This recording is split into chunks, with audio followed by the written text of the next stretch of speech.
Yo, it's XG254 and today I'm going to show you one of my top 5 best cars in Asphalt 8. I hope you enjoy them. At number 5 we have the Mercedes-Benz SLS AMG electric drive. This was one of my first best cars I had in Asphalt 8.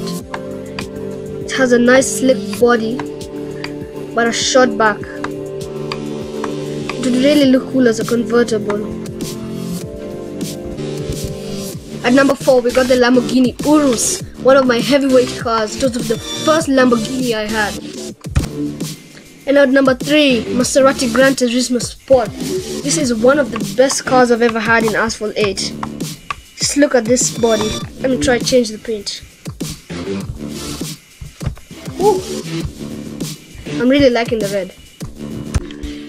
At number 2 we got the Chevrolet Corvette C7. This is my latest car and I'm just loving it. Let's just try out the paint colors. Ooh, I'm still loving the red. Let's just keep it. And at number 1 we got the Lamborghini Veneno. This is my first S-Class car.